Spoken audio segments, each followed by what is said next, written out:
All right, here we go. Thursday, special night. We got the heavy hitters on tonight.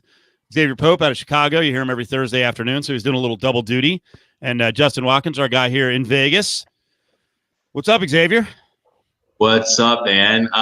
Doing the late night duty after the Raiders lose an insane game, dude. Well, we should tell you and the audience, we got some new people watching, that Justin is a lifelong Chargers fan, but he started to wane earlier in the season, and he's like, well, maybe I'll go with the Raiders. The Chargers aren't playing well, so what did this do for you tonight, Justin? No, that's not exactly right. It had nothing to do with win-losses. Come on now. The Chargers have been losing forever, and I've been on that bandwagon for a while. I said it was a good time for me to make the transition because they moved to L.A. I went to school in San Diego, and Vegas was getting a team, so I'm like, maybe I can make this happen. But while Derek Carr's the quarterback and John Gruden's the coach, I'm probably not going to make the change. And I had bet Moneyline Chargers at plus 175. And then when Carr goes out, I'm like, oh, no, I actually don't like my bet anymore. When Mariota went in, I thought, crap, we're going to lose this game now. And I'm going to lose the bet because they don't have Carr. But whatever, crazy game. Everybody was trying to lose. And, the Chargers snatch a victory from the jaws of defeat. What do you think, Xavier? I mean, 6 and 21 now? The Chargers now have the record the last 2 seasons, under 7 points. So that's an improvement. Yeah, they won. This is one of these games that the Chargers normally lose. They blew 2 field goals, and their field goal kicker was going to be pretty much seen as being ripped upon tomorrow. I mean, that was what the game was going to be. And they fumbled the football right there at the goal line. It was a really crazy play there. It just looked like it's like the Chargers almost like they try to lose games. And so to see them try to lose so hard to lose this game and they still won, I think is amazing. I mean, Chargers fans to be happy. I don't know. I don't know if the Charger fans are supposed to be happy right now. We're out of the playoffs. We're now moving down the draft with the last 2 weeks of wins. We're never going to be in the playoffs.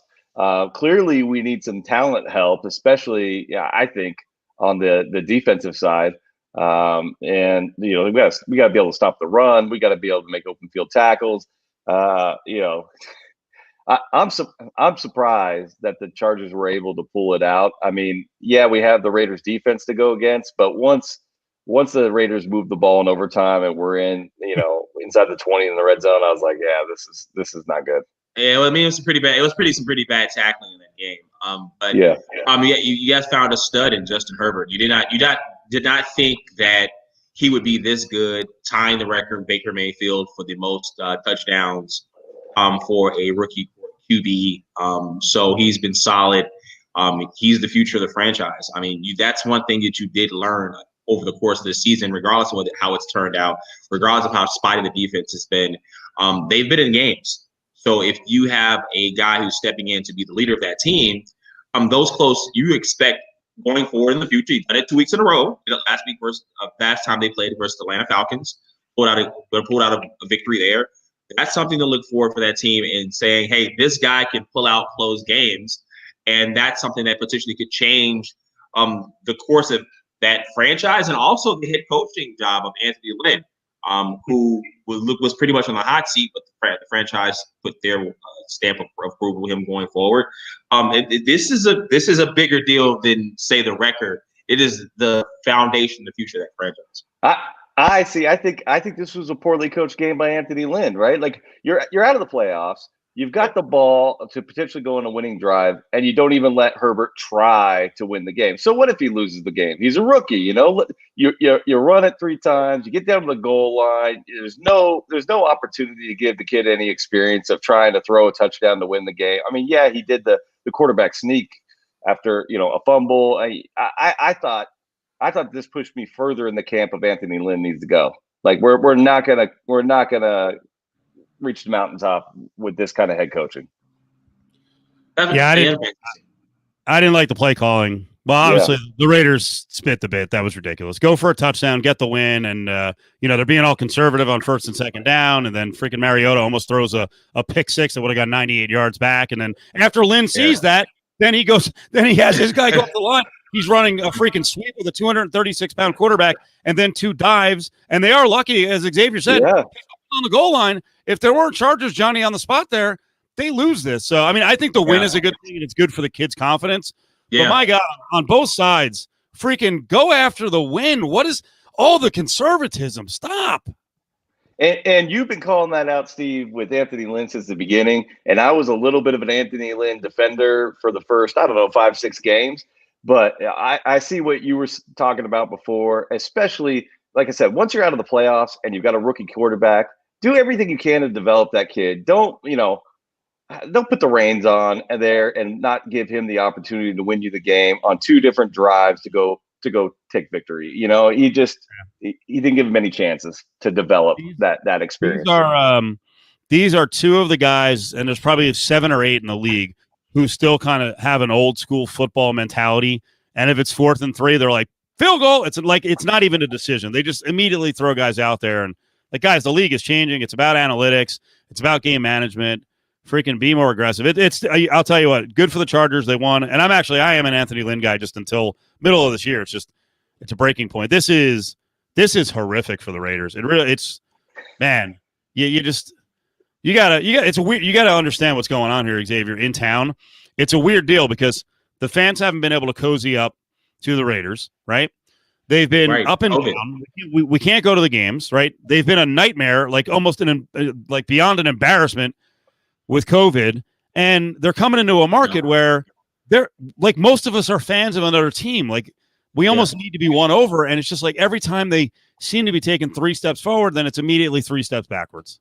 Yeah, and then you got Gruden on the sidelines with the Oakland Raiders hat on tonight. Yeah. He wore the wrong hat.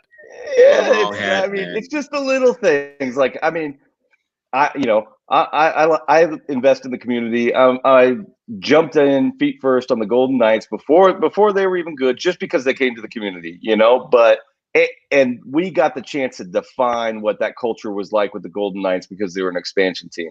The Raiders absolutely did not need Vegas. They just needed the stadium, and the fans didn't need the Raiders. And so it was the $750 million, check and the stadium.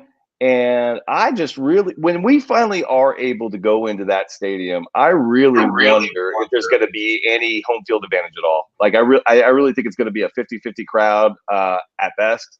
And I really don't think this fan base is going to get behind the Raiders unless they were already Raiders fans. And there was plenty of Raiders fans here before, for sure. But it's going to be interesting to see next year. I don't know about that. I feel like there were a lot of fans that were there in Las Vegas that really wanted this team. And I think that it's such a unique fan situation in terms of a franchise that is new to this market and already has been around for a significant amount of time, and what Vegas offers. But I do think that there's potential there. Yeah, I mean, the brand plays well here. I mean, the Raiders already have a defined brand. It plays fine in Vegas. We're rebellious. We're all against questioning authority and all that stuff. The Al Davis theories on how he was the bad boy of the NFL coaching and owning. That's cool. But to Steve's point, we have tons of NFL fans here, and they already have their teams. If I had to pick a team, more Raider fans than probably any other team, that's probably true. But I actually think the Chargers would have played better here because they don't really have a national identity. I really think that people would have owned them. Like, yeah, you said you were a Chargers fan. I was a little bit miffed about that because I didn't know the Chargers actually had fans. Yeah, they do. That's the best part about going to a Chargers game, man. Is it's chill, it's cool. It's not like I loved it, man. I've been a Chargers fan my whole life. My mom's from San Diego, so that's part of the reason I went down to San Diego for school.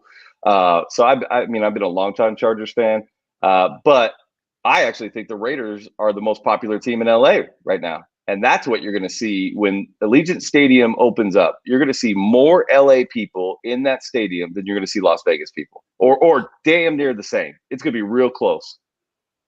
Yeah, I wouldn't be surprised about that at all. I agree. Good. Come up and spend your money, right? And the Bay Area, come and spend your money, man. We spent $750 million on the stadium, and it's going to go to like $1.2 billion once we have to pay for the roads around the stadium. So we want our money back, you know. And right now we're struggling to pay the bills because of the pandemic. Is a hotel tax. We're pulling from a hotel tax, and the hotel tax stuff is way down. So we're having to go into some reserves on that one. So let's bang around some legal stories, and we have a path we'll go on. And if you guys have stories or questions in the chat room, Xavier's here to answer it. Justin, as always, is here to answer it. We talk a lot about anti-maskers and COVID hoaxers and anti-vaxxers. And, you know, I saw a story, though. These are delicate topics. Like, it's not always on one side or the other. And by the way, Xavier and I, Justin, talked about the 2-year-old on the plane story today, which is, again, it's just a fascinating story. And I surprised Xavier at the end of the questioning where I was like, can we just ban everyone under 5 from being on flights? And he was like, you can't do that. And I didn't get to jump in. Dude, I was totally kidding. I understand. I'm just not a kid guy. And I know people with families are like, you asshole, you know, banning kids from getting on. But it's like, it's our thing. It's a delicate topic. How about this one? This is it's about 10 days old now, but this story, Canucks fire anthem singer Mark Donnelly for performing at an anti-mask rally. I'll start with Xavier. Is that stepping over the line? Is that too much? I mean, him singing at the anti-mask rally? Absolutely. I think the penalty, but yeah, you can address it that way too. Should he be doing that?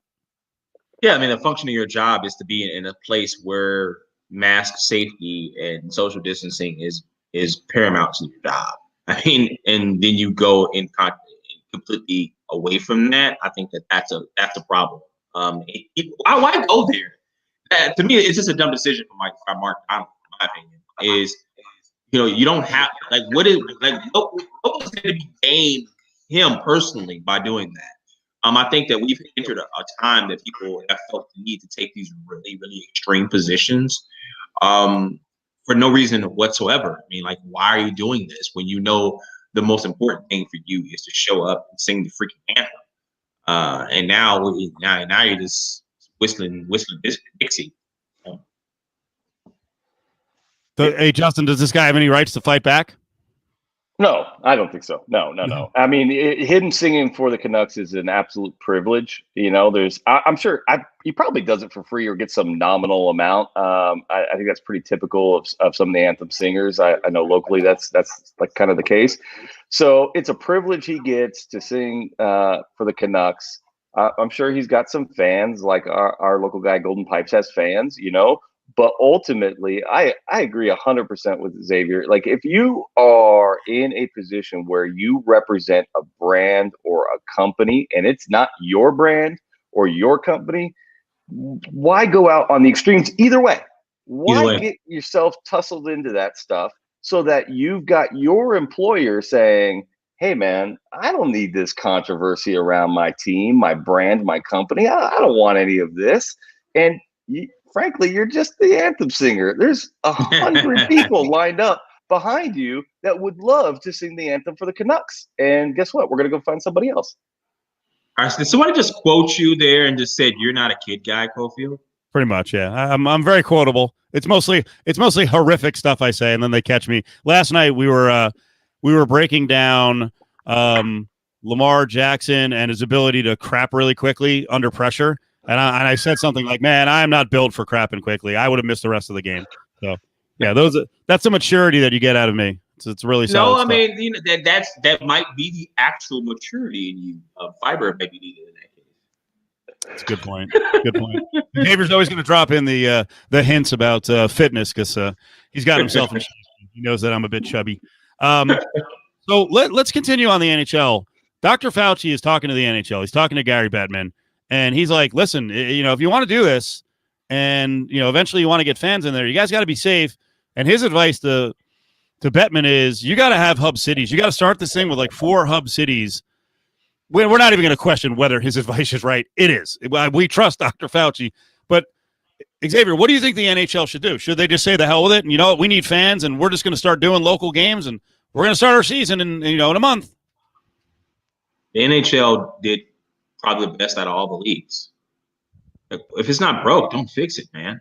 Like, just keep going. And it earned a lot of praise from fans and people who there aren't even fans of sports at all, in terms of how they handle it. And so, why put your season? Why put your sport at risk?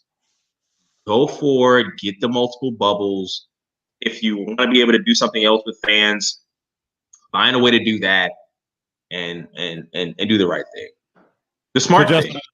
1 second, Justin, because I want your reaction to this. The pushback on this was, well, the NHL fans don't like that, and more importantly, well, the players didn't like the conditions of one of the bubbles. To which I was like, then fix the bubbles. And guess what? This is a process where I want the players included. I'm not anti-player. I'm very pro-labor, but get over it, players. Give us a list of things and we'll fix it. Justin, go ahead. But I think that was kind of silly. The whole that story that came out that one bubble was guys heard they were being treated differently from the other bubble. Then if that's the case, then they need to be able to find a way to collectively bargain that. That's it. Yeah, I see. I agree with you, Xavier. 100%. The NHL did the best job. No positive test. The only thing I would wonder and question is the premise that if it's not broke, don't fix it. I think the owners think it's broke, right? I mean, they are working under margins that are not sustainable by most sports without fans. They need gate in order to make money. And I imagine what Bettman's hearing from the owners is, if you're going to do bubbles, like, wow, like I'm going to lose 10, 20, 30, 50 million if you do this bubbles and we have no gate. So you delay it and you condense it until we can have fans in there, I think is probably a big part of what the pushback is. Ultimately, right, Bettman is a representation of the owners. Now, we know his relationship with the owners is a little bit different than most pro sports in that Bettman wields probably more power over the owners and influence in his sport than any other sport. So I think if Bettman says we're doing bubbles, the owners will say, okay, we're doing bubbles. But I do have some sympathy for the fact that the position they're in. Number one, the NHL did it first and they did it best. And they hadn't got to see the public's reaction to what happens when players test positive. Clearly, NFL fans don't give a crap, right? Like, there's positive tests left and right. College football fans don't give a crap, know? And so if the owners are saying the fans don't care, give me my money, Bettman's kind of in a tough spot for player safety. I agree. The ultimate solution is collectively bargain, right? Because if the players care about the safety, well, then I'm going to be with the players. Just like I'm with the college football players. I applaud what the UCLA Bruins are saying. They're saying, you know what? If you give us a bowl invite, we're not going. These kids have sacrificed enough. They have done their part. We're done with this. They're going home to their families. It's Christmas season. It's the holidays. They're going home. We're not doing that. And I wonder if we should have done it in the first place with any college sport, because the kids didn't really have a choice, I don't think, not like the professional players do. And so, hey, if the NHL players say, yeah, we want to play and we don't want bubbles, and the owners say, hey, we want to play and we don't want bubbles, and we'll deal with positive tests as we deal with them like the NFL did, who am I to step in between them? If they agree, they agree. Go for it. Am I going to go to a game? Hell no. I go to every game, but I'm not going to a game with a whole bunch of people who don't think this is a big deal. Like, I'm not doing that, but hopefully, if they could delay this thing to start till about February 1, condense the schedule to, 41 games instead of 82, we are, 100 or 200 million people in this country into vaccines. And, we can have some legitimate safety protocol that gives everybody some sense of comfort in moving forward. That's my hope. I don't know why NHL, any other professional sport, did not think of a way to put fan bubble cities together, where you isolate fans, you put some of the same protections around them that you put around some of the players, and you create an experience just like PSLs, where you sell fans would pay at the premium to be paid, not paid, they would pay to be fans for a certain amount of the season, say like a quarter of the season. Folks are going to be working remotely. They can set up all these different ways for them to work remotely and create fan bubbles. It would work. It would sell. It would be a boon for professional sports. I don't know why they never tried to do this, or even I don't get it.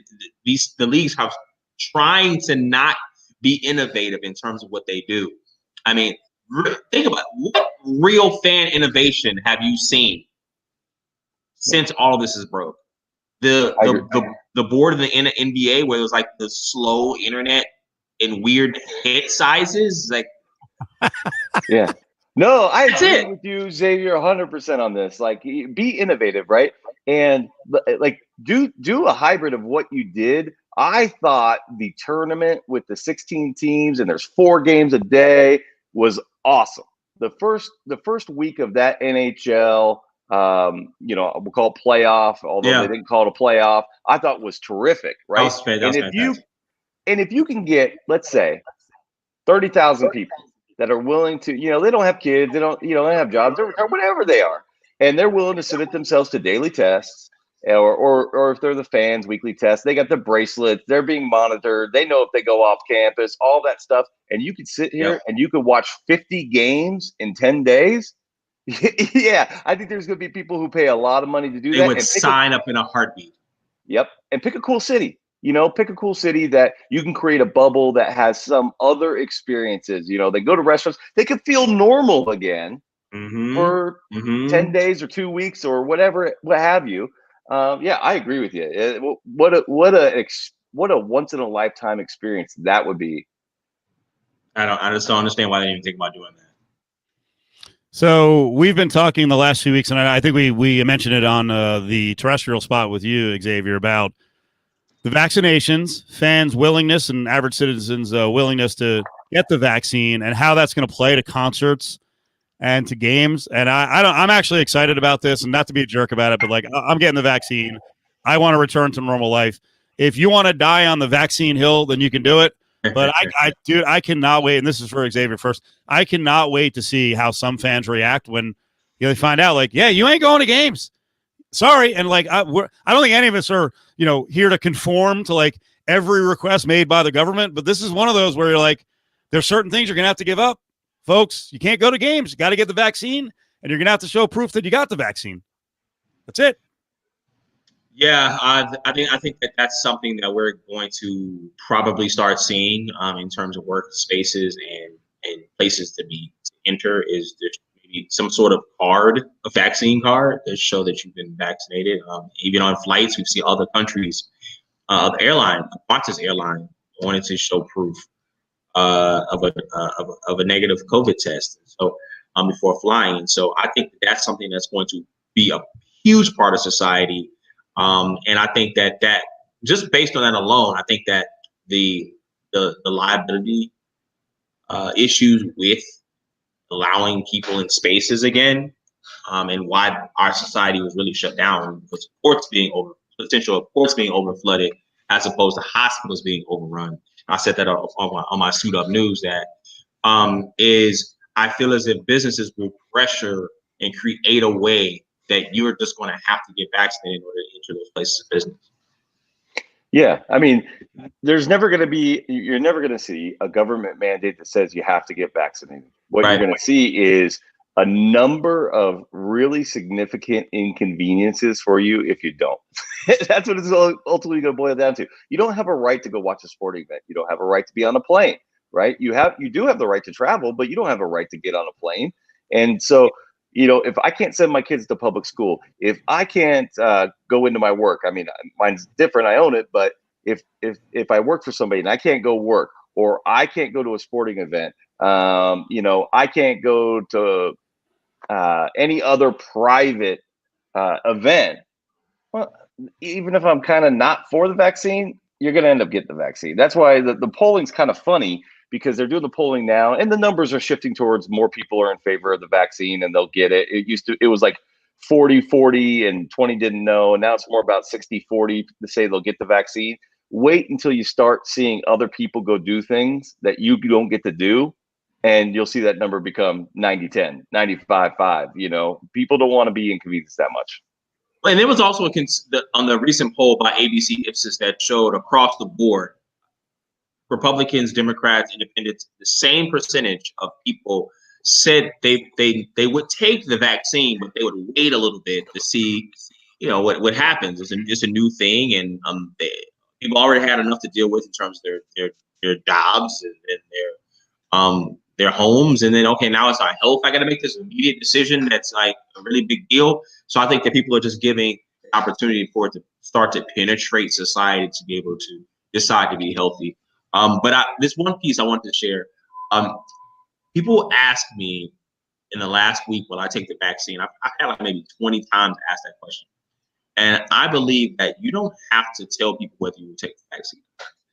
That it's one thing to say to support masks and social distancing. It's another to ask about someone's private health decision that they would make with their doctor in terms of getting a vaccine. So I feel as if that's not necessarily the most appropriate question to ask someone whether they will get the vaccine. You can support taking the vaccine, fine. But to say, will you take it? I don't think that's cool. Justin, we've addressed this one. Are you going to require your employees to get the vaccine? Can you even do that? Well, certainly I could, but I won't. No, I mean, we're small enough that, you know what, if people want to take that, I'm getting the vaccine. Right? I got too many people I could hurt in my life if I don't. I'm getting the vaccine. I don't want to hurt anybody at work. I don't want to hurt anybody at home. I don't want to hurt my loved ones. But I won't require it. I imagine everybody will probably get it. I mean, some of my employees have asked me, are you going to make us get it? I'm not going to make you get it. You know, you weigh those risks yourselves. You know, if the risk to you of COVID seems less scary than the risk of the side effects of the vaccine or what the long-term effects or the unknowns, okay, that's for you. I'm going to be vaccinated. I'm going to be cool, so I'll be safe. You get to then make your decisions. Yeah, and I didn't mean to come off callous, like take it or your life is over. You're not going to be able to do anything. That's not. I don't want that.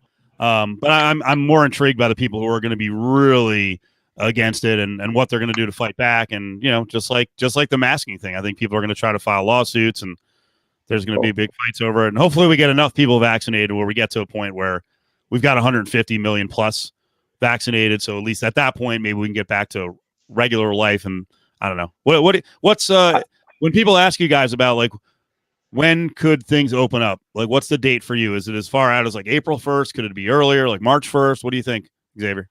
Yeah, Dr. Fauci, he said at the end of the second quarter, early summer.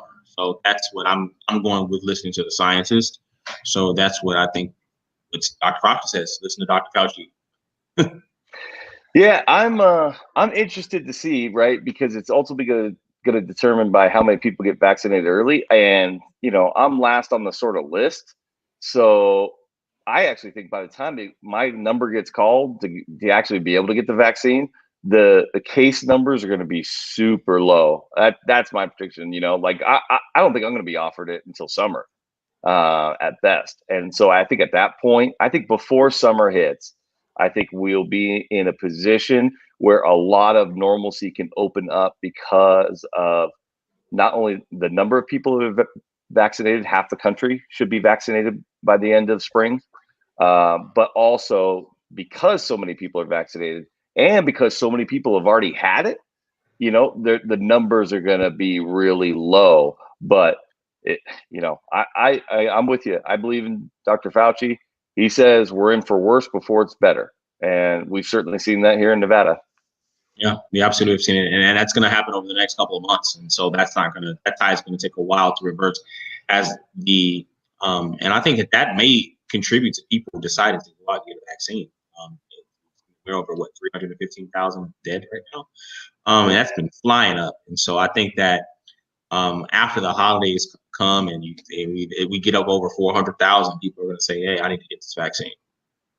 Yeah, and I think we're at 15 million documented cases, and the literature out there seems to say that the likely positive above that is another 100% above that, right? Another double that number is the likely people who have had it. And so when you start saying 150 million people vaccinated, 30 million people have had it, 180 million people, we've hit half the country at that point, and that gives me hope that this happens sooner than, if we're having this conversation in fall of next year, something I think has gone terribly, terribly wrong. Oh boy. Come on, Justin. Come on, man. That's just unacceptable. Do me a favor. I screwed the initial tweet. I don't know if you retweeted it. I screwed it up and I misspelled Xavier's last name, which is amazing. I left an E off. So if you see it again, just retweet it for me. I wanted to let's flip to a different angle here, and that is race in sports and people of color getting opportunities in management and ownership, because that's how you really change the sports complexion. That's how you have power. I think this is a really big story, and it hasn't been really covered much, but Louis Riddick, who's on Monday Night Football, is interviewed for a few general manager jobs in the past. The New York Giants, made the brilliant decision to take Dave Gettleman, it's worked out, over Louis Riddick. Well, this time around, he has spoken to the Texans, which I think it would help change their culture, because I think they have a culture issue. But also, GM jobs are open in Detroit, Jacksonville, Atlanta. How big is this story, Xavier, and how important is it for someone like Louis Riddick to essentially get the job of running an organization? Louis Riddick is one of the smartest minds of football. He's one of these obvious hires, right? When he talks about the game of football, he just sounds like a guy who would be great at running an organization.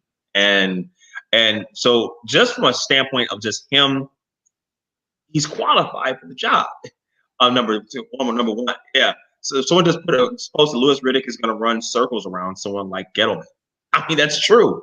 I mean, he just knows. It just seems like a good hire, and we just absolutely need to do it. I mean, if you're going to get more coaches, if you're going to create more pipeline for other African coaches, you're gonna have to hire guys at the top who make those decisions. I mean, it's just what it is. I mean, and it shouldn't be had to be said, especially for a guy like Louis Riddick. Out of all the guys, this is the guy that is universally, we're in universal agreement that he is definitely going to be one of the best general managers in football in terms of the way he approaches the game. Now, I can be wrong about that. Give him that opportunity to show us that. Yeah, I agree. And I think it has so much importance, like you said, to diversifying the coaching staffs out there, right? And every GM who's not a person of color can say the right things, but the bottom line is inherent bias isn't self-correctable. You can't say, yeah, I can be made aware of my biases and then I can fix those. Not by yourself, you can't. You need people to take off those blinders, to expose you to that truth in order to become truly unbiased. And if the top of your organization looks just like you, I don't know that you're ever going to even know of the true inherent biases you really have. And so, yeah, I'm with you 100%. Yeah, great points, Justin. I mean, nailed that right on the head. How about admitted biases the other way? I don't know if you guys saw this. Dominique Foxworth, he's really good. I mean, he is really good. He's up and comer, and that might be insulting because he's arrived, but he's good, right? And he was saying that he does not want Josh Allen to fail, but he does enjoy it sometimes because Allen's fans like America and dogs. They like America and dogs. Now, when people hear that, they're like, "Ooh, what?" Right? And he said, "Listen, I'm fully aware that I have biases, and it's not anything against Josh Allen. It's based on the people that defend Josh Allen." And this, Justin knows this. This is a big topic on our show because Adam Hill, who's not here tonight, he was a lifelong Bills fan. He thought the way the Bills fans and the organization treated Tyrod Taylor was unbearable. They brought in Josh Allen, and he says all the time, because they wanted a white quarterback, the fans did. What do you think of this whole scenario? I mean, Adam's gone as far as saying the Bills fans are racist. I don't want to be a Bills fan anymore. Not Josh Allen's fault either, but You know, he does, Xavier. He has a legion of fans. They want to defend, like they blow up at him all the time. Anytime Josh Allen does well, what do you think of this attitude? Like, hey, these fans are assholes. I'm not rooting against the guy, but I'm just telling you, the people who identify with him are dicks. Yeah, it really is. Comes down to Josh Allen being a mobile quarterback, and he's white, and he's basically, he's white chocolate. And sometimes, there is a section of sports fans that really ride hard for white athletes that can do what, quote unquote, what they've seen black athletes do. And I think that's what it comes down to. Is some of those fans could be a little bit over the top. I thought that's what you see with Baker Mayfield as well, and some of those issues with him, and the way he carries himself in terms of on the field. But I think that stuff is that stuff is. I'm not gonna lie about that. Because Josh Allen, he's a kid. He has a certain set of skills, and he's doing well. That team is, going to win the division. I mean, that's what you should be celebrating. This young quarterback who had a lot of really scrutiny. White fans, black fans, all types of fans didn't know how good the guy was going to be. Especially for that franchise that was relying on his defense for a while. Yes, Tyrod Taylor did get a raw deal. You got a raw deal, but get punctured in the lung too. He did. So I feel really bad for him as a player in his career and how he's been treated. That's a terrible story. But Josh Allen, man, I mean, you should be rooting for this guy to be successful. He's shown himself nothing but except for being a leader on and off the field. I often try to make the point with Josh Allen, and we should eradicate weird comparisons. So I've said all along, I think Josh Allen is white Vince Young. I don't think there's anything wrong with saying that. And I think we have to get rid of this stuff in sports where it's like, 6'6", athletic white dude, and you're like, yeah, he's just like Mark Price. Like Mark Price was fun. Like they're totally different. You don't have to always go white to white. It doesn't. I agree with that. Athletes are athletes, and they have certain traits, and an African American can be compared to a white dude or Latino dude. It's like, cut it out with the labels and putting people in boxes. So who's the white Marcus Camby then? Ooh, I'm trying to think. I'll come up with it. Yeah, I agree. For the audience, who's kind of a long, I would say he was a pretty good athlete, but long shot blocker, but really didn't have an offensive game. We'll come up with someone. Maybe there's someone in the draft that'll be my next one for this next NBA draft. I'll come up with something. That's a type of player, right? And so I'm intrigued, like what the white version of that player is. You'd probably go back to the 70s or 80s and just come up with a white dude who was just long and a defensive specialist, and Camby could score, but he was really a rebounder. And there's someone, but it's not on the top of my head. Justin, you got anything?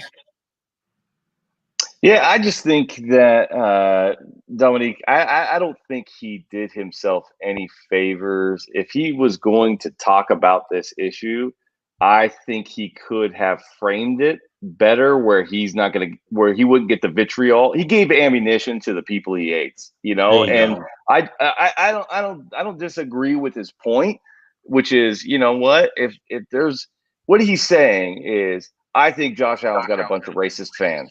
And so when Josh Allen does bad, I like that the racist fans are hurt and, sad. That's ultimately what it is. But to say like America, so he, I think, gave some fuel to the fire that I think is complete bullshit, which is that people who are standing up for racial justice and equity are anti-American.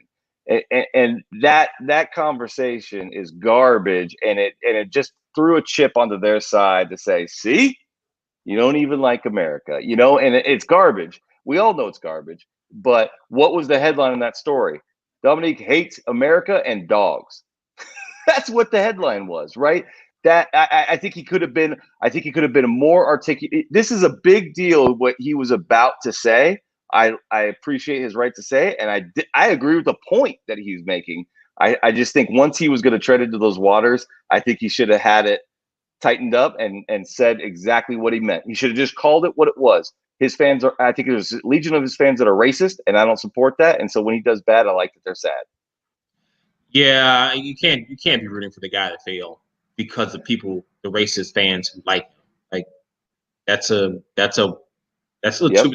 many hurdles to jump over. Just say the fans are racist and call them out for what I talked about earlier, is that they have this affinity for white athletes that can do things that black athletes do, and those fans to stop attributing that to that particular player and basically over rooting for that player as a result of that. But don't wish the guy fail. Yeah. All right. I'm with you. Yeah, that's better said. Strong topic for both of you guys, because I know both of you have not been, completely in line with everything being shut down and limits on amounts of people who can be in a space. These are tricky issues. Story that came in a couple of days ago: 2 Nevada churches win a court appeal to overturn Governor Sisolak's COVID-19 restrictions on public gatherings in houses of worship. I saw you comment on something similar, Xavier, recently. So what do you think? What do you think? Yeah, I think you probably can reference the tweet. I said this, I think it was yesterday, and I said the reason why a lot of these these COVID restrictions are being shut down is frankly because they're not specific enough, and then they're just like a recent one that was struck down. I forget which state that was, but there is included some of the health and information and data that they are using to make these decisions.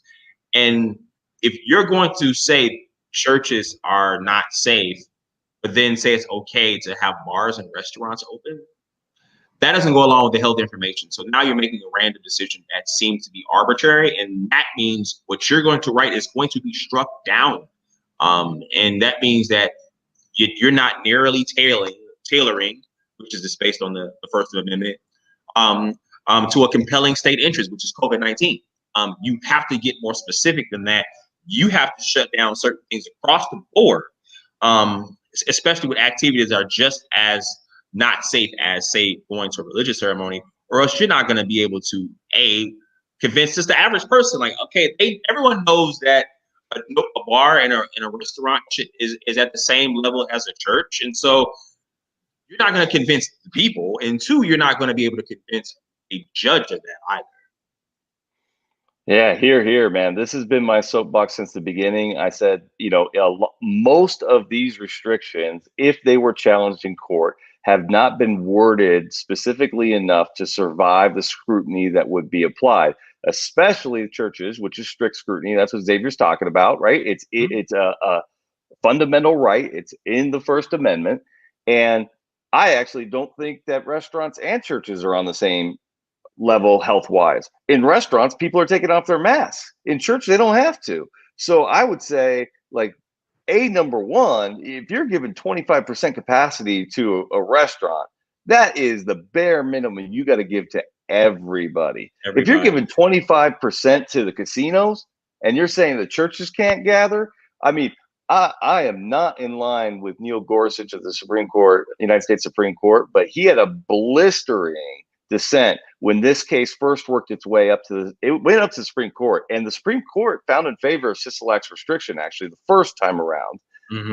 But the bars were closed then, and he said you can't treat Caesar's Palace better than you treat Calvary Chapel, and that is 100% right. 100%. You absolutely cannot do that. There is no religious neutral reasoning that you can apply to say that Caesar's Palace is a safer environment than people going in to Calvary Chapel if you're going with the fire code as the basis of capacity. And so, I could see a court saying, you can't restrict them at all. I really could. And say churches are a fundamental right. Casinos are no right. Casinos, you can limit to 25%. Churches, you can't limit at all. I could see a court doing that. That's not what the court did here. The court said, hey, we think you have a compelling interest in limiting capacity. If you're going to limit capacity, you have to do it in a religious neutral way. And that means everybody gets treated the same, churches and everybody else. And who can argue with that? I don't go to church, right? But damn if I don't want to defend everybody's right to. And let's just go from a practical basis, from a policy making perspective. We have to acknowledge we have to acknowledge, and the data is there, and we've been talking about it from the beginning, that there are going to be mental health casualties as a result of the restrictions that are being placed on our schools, on our churches, on our hospitals, on our, on the access to health, mental health care. And I put churches in that basket to say that is necessary for people's well-being. Mental well-being is their ability to go to church. And yes, I understand we're in a pandemic and people are getting infected and people are dying. But if a church comes to me and says, come take a look at my church, everybody wears a mask, no more than 4 to a pew, everybody's spaced out, then I'm saying, hallelujah, thank you. Let's use you as the basis to encourage other churches to do the exact same. And that, frankly, it was not done here from the word go. They knocked down drive-in church ceremonies. Weren't even allowed to do it in the parking lot with everybody standing in their car. What's the scientific reason for that? That's crazy.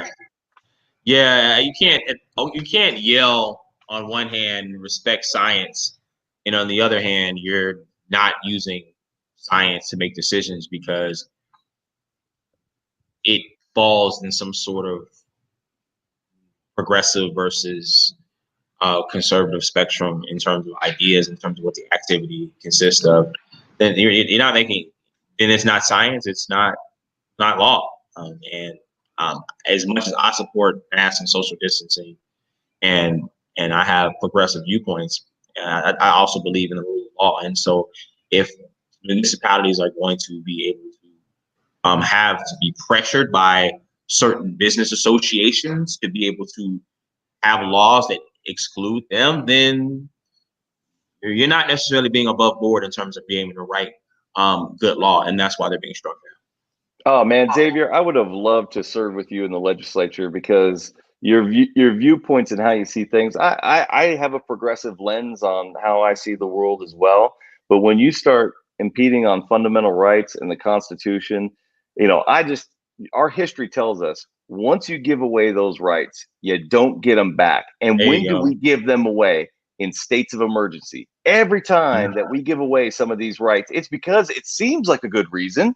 The world's falling apart. We need to give away these rights. The problem is you never give them back. And so, every once in a while we'll throw some crazy video on here of somebody, doing a protest against masks or a protest against, in favor of the Second Amendment or for churches or what have you. And I may not agree with their viewpoint, but I'm glad all those people are doing it, man. I am. Both sides, the people I disagree with and the people I agree with. I'm glad people are making their voices heard, because that idea that we believe in our constitutional rights, both sides, is what makes our system work. And when I got myself into politics, you see the contradiction that you just talked about. You can't believe in science on one hand and then toss it away when it's inconvenient.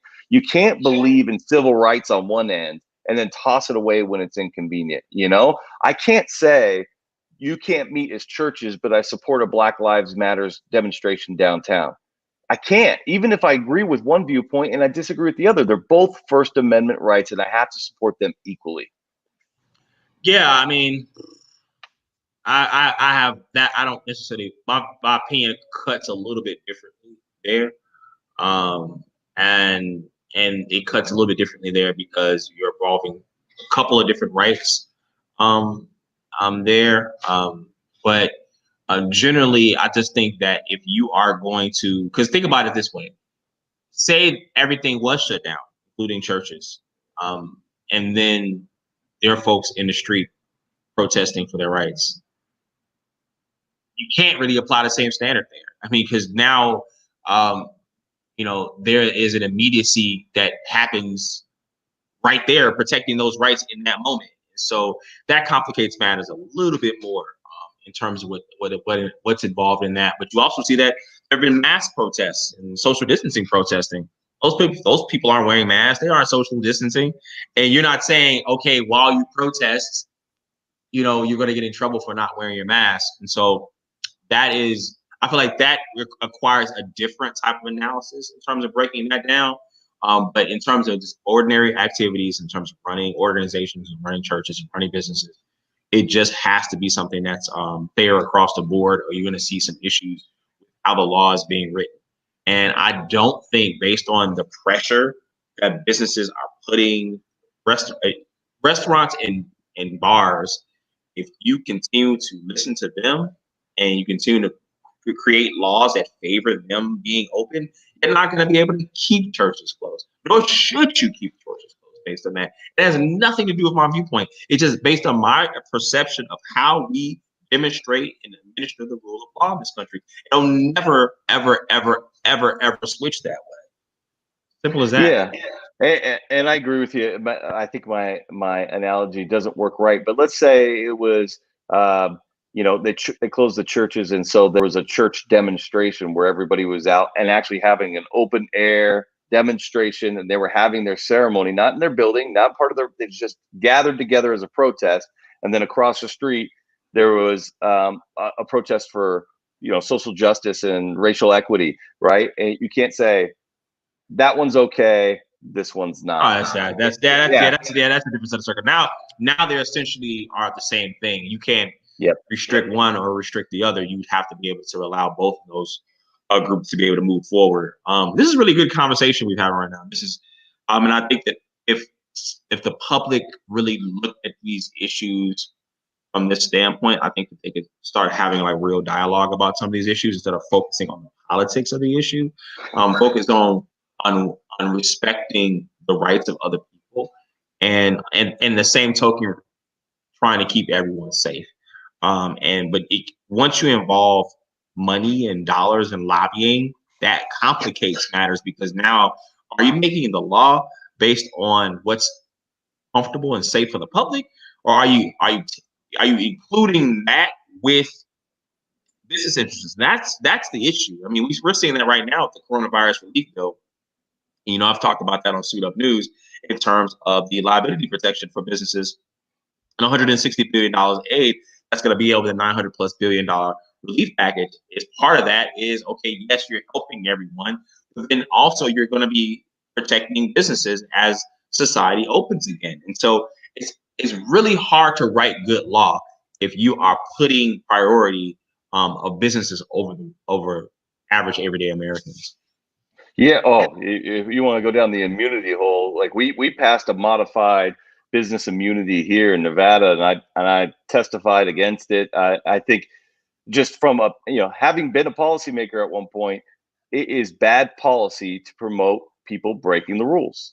And the story, right? And if I'm all for protecting a business that follows all the rules. So if a business says, hey, I followed all the CDC guidelines, I did everything the FDA said, I did everything my state said, so I shouldn't be sued.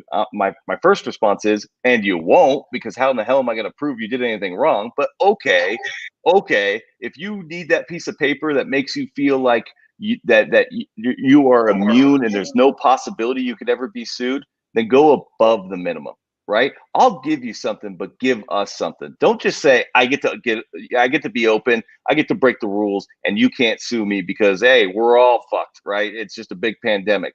That's bullshit, bad policy, and it's anytime there has been immunity applied to any sort of entity or segment of the population, it devolves down to unsafe behavior. End of the day. It's just that simple. I mean, we saw that would happen with Wall Street, and that led to the financial crisis. You have to put safeguards, protections in place in order for those who are their primary objective is a going concern. And so they're going to focus on the going concern. And that a lot of times it happens at the expense of consumers. It happens at the expense of employees. And we just can't do that. I mean, it's one of the most important issues we're having right now in terms of the sports world, even.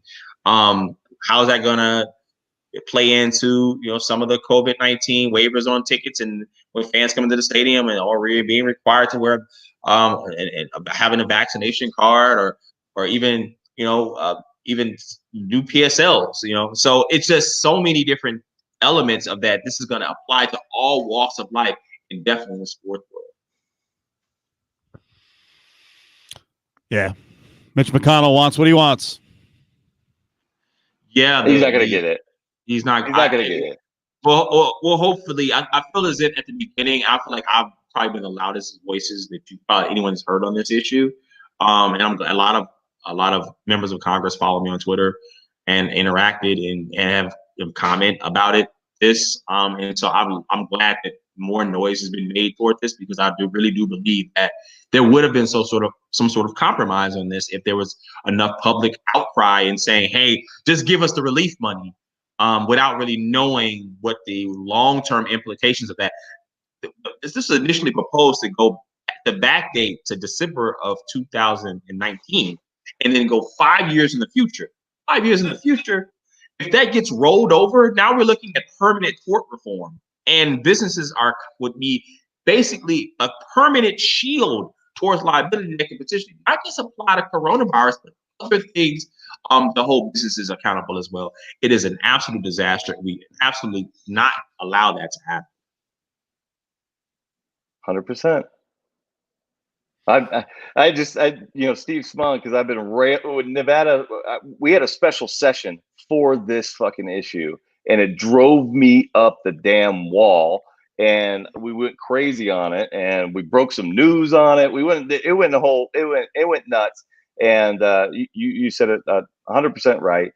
If people knew what they were giving away for $600 and what it could mean to their health and the health of their loved ones, I think they would be outraged. And somehow the U.S. Chamber of Commerce and the insurance lobby has convinced everybody that those risks aren't real, that it's just trial lawyers, dusting things up because they want a big payday.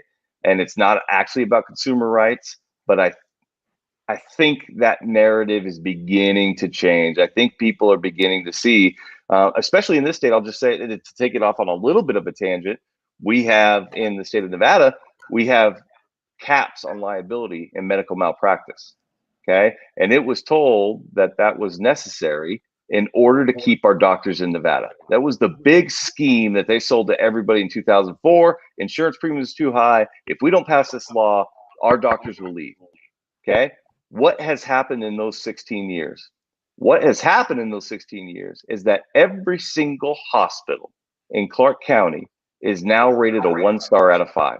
We are the only major metropolitan area in the United States that has nothing greater than a 1-star hospital for access to healthcare. That was not the case in 2004. So what it has done is given a license to the hospitals. I'm not even saying the doctors, some doctors, but those are, you can always pick the bad ones, to the hospitals to not give the tools necessary and the personnel necessary to provide the best care possible. And we don't get the best care here. We don't even get mediocre care. We get terrible care. That's pathetic. And that's the reality of it. And I'm glad, Justin, you feel just as strongly about this as I do. I just wish the public knew more. And so that's why I'm constantly yelling this from the rooftops over and over and over and over again, because I don't think that the public truly understands the long-term implications of allowing this to take place. Let's close on this. I'm gonna go off the list of stories that we were exchanging and go back to something both of you guys have talked about, and I'll have Justin start here. The closing and then the debate of opening schools and kind of the damage that could be done to kids by not being in social situations and not being educated officially, right, the way they used to be. Justin, I want you to start with this because, like at the beginning of this, we were all like, you know what, you got to close everything down. It's not safe. Of course schools should shut down. And you immediately push back. You're like, I don't know. There's a debate to be had here about the welfare of the kids. I think we have. I've been saying, let's be clear. At the beginning of this, I wasn't sure, right? Because put ourselves back in that March timeline. We didn't know a whole hell of a lot about this virus and how it transmitted, how it affected kids versus everyday people and the elderly. But I was concerned, and as time has gone on, I think the evidence supported the sort of my theory, which is that keeping kids out of school is damaging to their emotional and mental health. In Clark County School District right now, we've had 14 suicides. this year. We've never had more than 1 or 2 in the same year. We've had 14 just during the lockdown and the pandemic. So not that it doesn't prove anything, but it's a worrying indicator of what this can do. We also know that, or we also believe, the scientists believe, that kids don't transmit this as easily as adults, and they certainly don't suffer from the same sort of symptomology that, unless they have some underlying condition, that the adults do. To which somebody would say, yeah, but we're worried about the grandma they live with. I believe the system needs to be created where each family can make their choice, right? I want my kids to go to school. We don't have anybody who's compromised in the household. It's important for my kids to get that education. And then somebody have the option that says, at the same school, at the same class, to say, I need to do virtual. We have 2 grandparents that live with us. It is important that my kid not transmit it to the grandparents. And so we need to have virtual. My kids, and we have an immunocompromised person in my house who, my wife was going through chemotherapy during this pandemic. She's now done with chemotherapy. At the time that we got done with chemotherapy, which was in September, her oncologist said, okay, her immune system's going to build back up. And first question my wife said is, can I send my kids to school?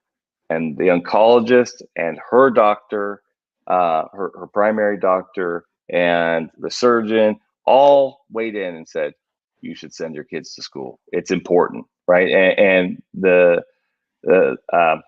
American Pediatrician Society, right? They're saying you got to send kids to school. It's that important.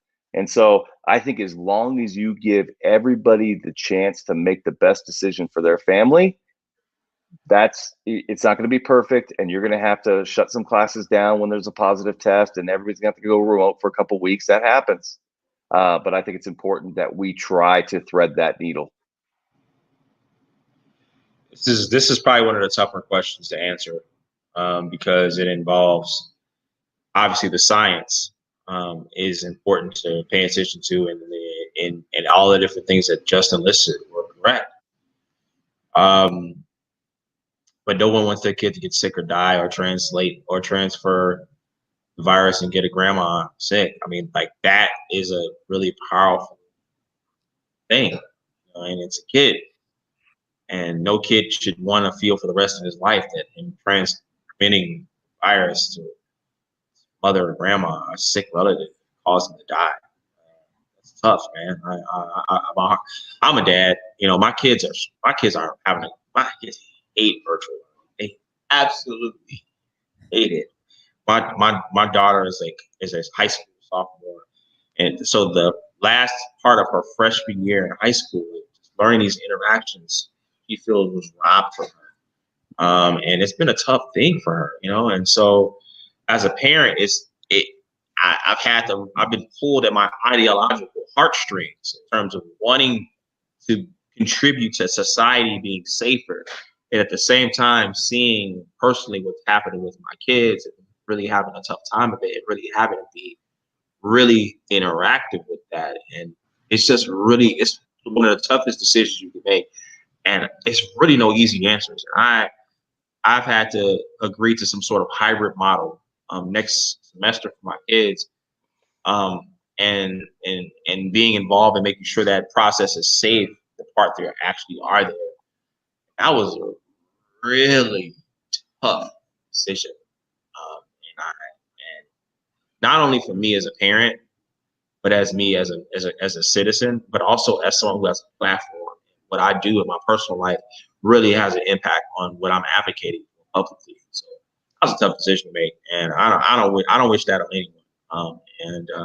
So yeah, I mean, that's tough, man. I'll tell you what my kids' school has done, just as one example, and one doesn't make data, right? This is just my personal experience. My kids are at a public charter school, so it's the lottery system to get in. And what they did is they split up the days into half days. You rotate in on half days. Everybody's virtual on Friday. And if a teacher has an objection, I see a lot of comments about teacher safety. If the teacher does not want to do it, they do not have to do it, and they could teach their class virtual. So there is no mandatory teacher you must do in person, but they have had, I believe, only 2 teachers who have wanted to go virtual. The other teachers all wanted to go in person, and they've been doing it for 3 months now. And there has only, I believe there has only been 1 positive test. And there has been a couple different shutdowns based on close contact, but the person didn't ultimately end up testing positive. So they've had to shut down a couple classes and go virtual for 10 days, bring them back. That's happened. It hasn't happened to either of my daughter's classes. They have been able to go through the whole time. Nobody in their classes has tested positive. And they have created a whole bunch of rules, right? Parents can't walk their kids in. They don't get to come into class, right? There's a whole bunch of restrictions. And like I said, it's a hybrid model where they're coming and going, and there's cleaning in between, and there's days on, days off. But I can tell you, I saw a physical difference in my kids when they got to go to school and when they came back, right? Like, I remember the day, because when they walked into the house that day, they had this huge smile on their face that I felt like I hadn't seen in months, you know, and it would. We've had other challenges during this pandemic for extra reasons. We had to be really locked down. And so my kids were not allowed to go interact with other kids. They were not allowed to go on play dates. They were not allowed to do any of that stuff for 6 months. And it was harmful. I'm convinced it was harmful. I saw behavioral changes. My kids are younger. They're 10 and 8. I saw behavioral changes. I saw emotional changes. I was concerned. And the getting them back to school it was the right choice for us. And certainly we had to be careful, and we still are careful, but I'm glad we did it. Yeah. And I'm glad that different folks raise things about teachers. I think that we're seeing that here with the teachers union in Chicago, and their issue is that this city is making a different judgment without really coming up with new data to support why they didn't, the decision. And I think that that's something that teachers union should definitely raise in terms of feeling like they're forced to work. And so I think that, yes, I may have a lot of conflicted opinions about sending my kid to school and really have to make a tough decision. Those teachers are going to be on the front lines educating kids, and they have their own families and have their own issues. And so I think that they are the forefront of all of this. And if they say they won't do it, then we shouldn't. And they're the ones educating our kids. And being with my kids and having to be home with them and work with them on their work. And I truly appreciate teachers more than I've ever had. Seriously, man. Yeah. And so if they are not cool and they don't feel safe, wherever that may be, then they have the right to be able to say that. We should be able to honor that. And that's it. I may feel a certain way about that. I may have to make I would have to make a different choice maybe. But I think that they're the frontline workers, and they should be determining what and how their work conditions are administered. Guys, that was dynamite, and we appreciate Xavier staying up later, right? When we have our Central Time Zone folks, it gets a little late in the evening. So, thanks for coming on, double duty. That was good, man. Yeah, man. Let's do this again. Yeah. And lots of good comments, guys. We really appreciate it, and I know the children stuff hits home with much of our audience, so we appreciate you guys sticking around. So, Xavier, I'll talk to you next Thursday, and Justin, we'll talk soon. Okay.